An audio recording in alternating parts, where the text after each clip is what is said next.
with an espresso. Today, as of recording, marks the date of the final episode of the special Time Lord Victorious animated spin-off series, Daleks. When this was announced, I remember there was quite some controversy. A lot of people were disappointed, were hoping for something a bit more exciting, or something to do with just sort of a better idea. But I thought at the time, I thought it was a nice little idea, to be honest, to coincide with the Time Lord Victorious sort of range / event. And I felt like almost every corner of the Doctor Who universe had sort of covered this universe. So you had audios from Big Finish, books from BBC Books, figurines from Eagle Moss, and etc.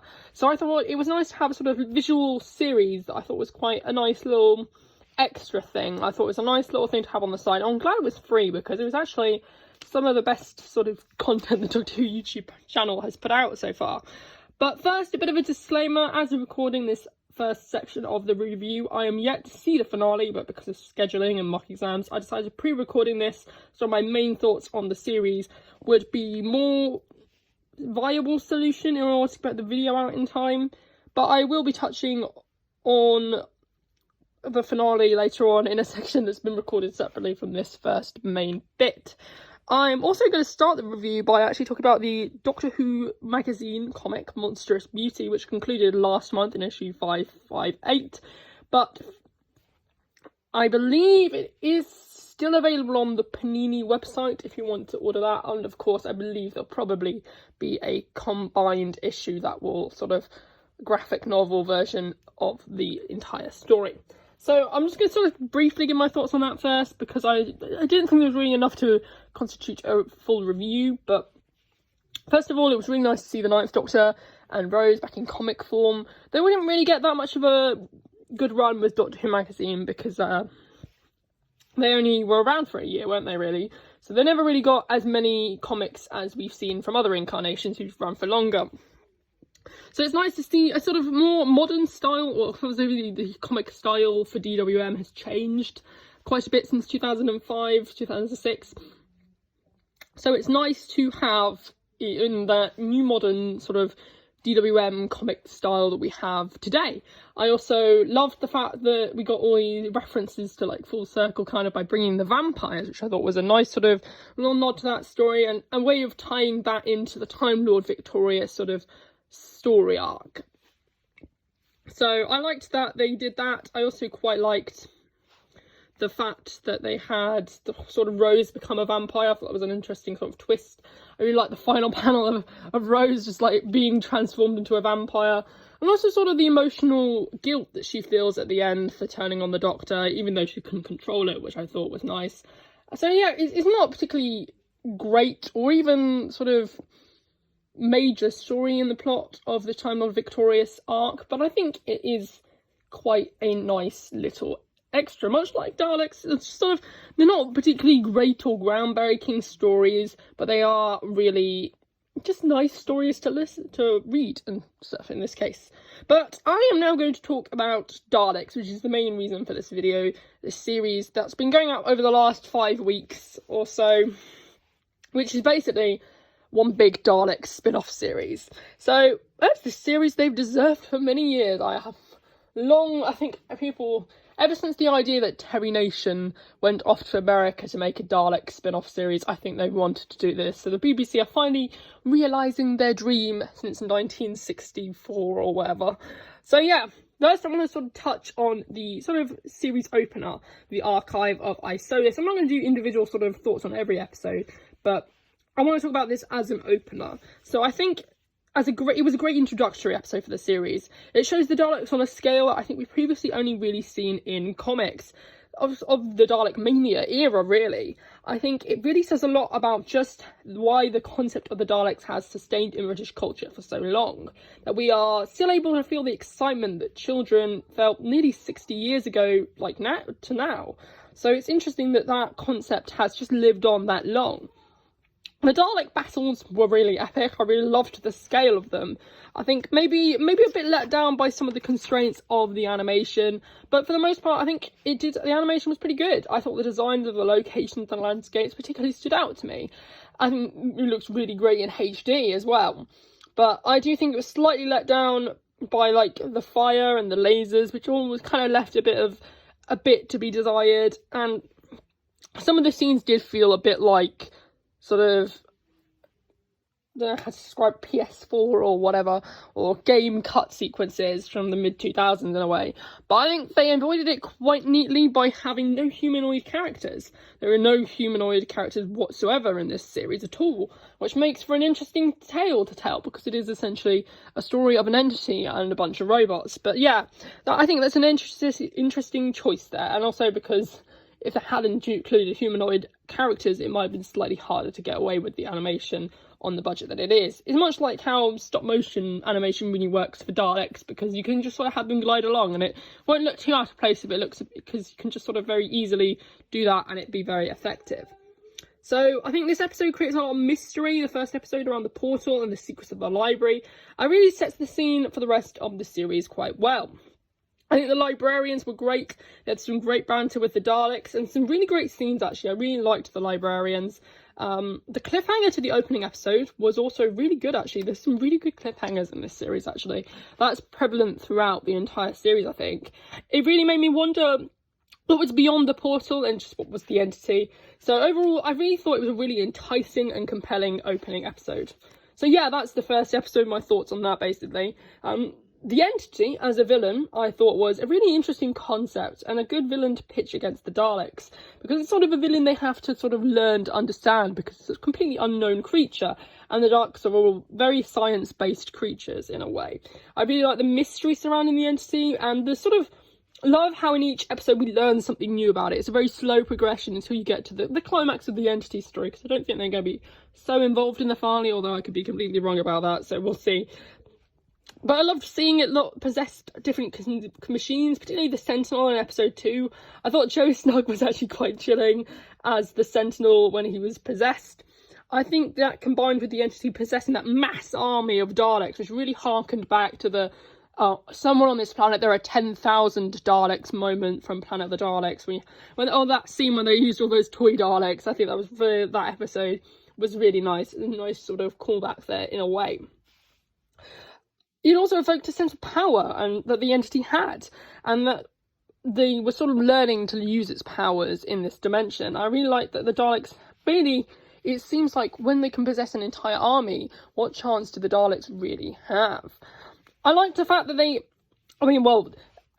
do have a chance, as we learn, but I liked the fact that the Daleks think they don't have a chance because they destroy their armies, but in a way, they learn to use science instead of just killing, which is in a way the way the Doctor would deal with it. You'd have the Doctor saying violence is the wrong way, which is absolutely right, and that the way to deal with it is science, and sort of finding a happy middle ground or talking to the entity. They don't do that because they're Daleks, but they deal with it in a different way to a manner that Daleks usually do, which I really quite liked.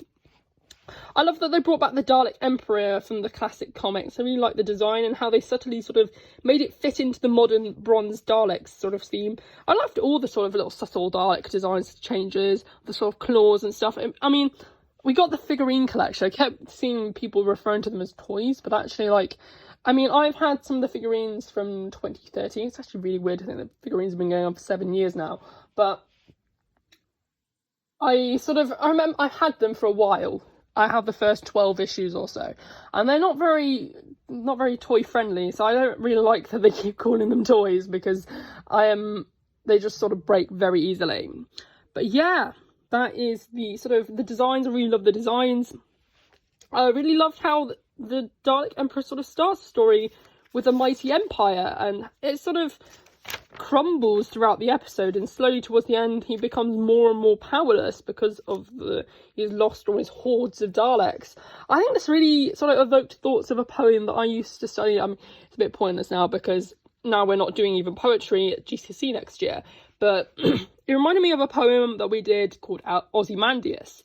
And much like in Ozymandias, although he had a great and terrible empire, much like the Daleks, he had statues and everything, which I imagine the Dalek Emperor has somewhere, probably locked away. He's got a big old statue of his lovely gold benevolence, or beneficence, I think is the word. And sort of, it reminded me of that in a sense, because eventually, in the Dead Gala, the episode that, sort of the last, most recent episode, he is left alone. And I think that sort of mirrors this line, like he'd been left as a colossal wreck, boundless and bare, which is sort of the thought that came to mind when I saw the image of the Dalek sort of being crushed and swooped aside by the entity. That's what came to mind when he was fighting the entity alone, and the scientist strategist, sort of the Dalek strategist, was sort of nowhere to be seen. I thought that really harkened back to that poem for me. I thought the idea of bringing back the mechanoids was a really good choice, actually. I thought it was a bit of just too fan servicey, maybe, but actually I think it was really relevant to the story, particularly with that idea of bringing it back into the classic comic days, which is sort of aided by the fact that DWM re-released these classic comics to coincide with it, selling out really quickly, probably because of the success of Daleks. Although, I mean, it hasn't done tremendously well, but it's done quite well for itself on YouTube, I think. It's done better than anything I'll ever produce on this channel. But yeah, so it's a really nice that they brought them back, because it sort of harkens back to that. And I think it's interesting how the Daleks are almost juxtaposed by the mechanoids. While they are both sort of mechanical beings, I'm not sure if the mechanoids have an organic component, but the Daleks do. So while the Daleks only see death and destruction, the mechanoids see life and beauty. I really like that it brings the sort of mechanoids into a new light, as I felt like in the chase they're just sort of there to be a nemesis for the Daleks to fight. But like here, they really have new layers to them. It really sort of brings the mechanoids into that new light. And I love how they explore this further. Maybe I'd love them to in the new series. Like if they did a Doctor Who series and they brought the Daleks back, it would be interesting to see a sort of, it reminded me of Daleks actually in a way, because in a way it is a modern reinvention of the mechanoids. It really gives them some emotional sort of depth actually. So they give them more to do, they're just given more to do, and then it really helps you to take them seriously actually, because it's a really excellent comeback, because it's obviously aided by an incredible performance by Anjali Mahindra, who obviously is more commonly known for playing the Rani Chandra, not the Rani, in the Sarah Jane Adventures. So the discussions between the Dalek Emperor and the Mechanoid Queen really added depth to the series, the emotional depth that I think it really needed, because otherwise it would just potentially be Daleks battling each other and other robots and the entity for about an hour, which I think could get tedious for a while. So it's nice that they've sort of been building a bridge to this emotional climax in a way. Likewise, the relationship between the strategist Dalek and the scientist mechanoid also provided some interesting new takes on both the Daleks and the mechanoids. Like, it really adds, as I mentioned, those layers that I don't think they had before. It makes an interesting change to see a Dalek and a mechanoid sort of working together. I really liked how the scientist mechanoids challenged the strategist's view on the universe and the perspective that it saw that only death and destruction would be the way of the Daleks. So I think that was a really interesting thing that they added here. I also really loved the score of this episode. I think it really adds a lot to the scale when there's a massive battle. But I think it also evokes more sort of pensive swells of music during scenes where the Daleks are being challenged by their morals, by the mechanoids. But also having those familiar symphonies that are sort of warlike and epic as well. So I liked the combination of those two. So I also want to touch on the thing that brought back Skaro, because I believe it's going to be the setting of I believe it's going to be the setting of the finale this week. I'm not sure though. But I liked how they kept the Series 9 design sort of. And I think it's probably one of the best looking Dalek cities. So I'm quite pleased that they've done that. And I'm really looking forward to seeing this hopefully in the finale. Oh, I've just finished watching the finale, and now this isn't scripted, so it is probably going to be a bit more messy than the last few minutes of this video. But I've just watched it and I have a few thoughts and feelings towards it. It did feel, I think it was a good final standoff, I think, for the Daleks. It sort of had a Western feel to it, having this sort of big standoff finale. I don't know if it was necessarily, I don't know how to describe it, maybe the best way to end it. I think it did lead to a bit of an, I mean, it was a big climax. There was a lot going on, but I feel like a lot of the character drama that I liked about the last 2 episodes, I wasn't really here. Although they did bring up the concept of all life wanting something, which was, I think it was mentioned in the first episode. And the Dalek strategist says to the Dalek Emperor, all life wants something, but they talk about the librarians. So I love how they make that anaphoric reference to the start, linking the start to the end. I'm assuming that there's a cliffhanger at the end. The strategist sort of double crosses. And the amount of double crosses the strategist is just a bit crazy. I did like, there was a moment, I was so sorry. I actually kind of felt sorry for them. The mechanoids scientist says, I thought we were friends. The strategist sort of tricks them into thinking that the entity is going to remove the Dalek Emperor and all the Daleks and everything.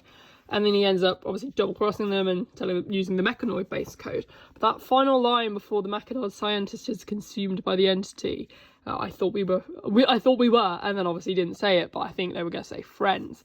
So that's nice. And I also liked the Dalek Emperor when he said, it is beautiful, which sort of goes back to when he was talking to the mechanoid queen, when she said, we acknowledge beauty, you do not. And I think he does. I think the Daleks do learn stuff in this series, which I think is actually quite an interesting concept. And obviously the cliffhanger, where it's like the entity says you have no idea what's coming for you.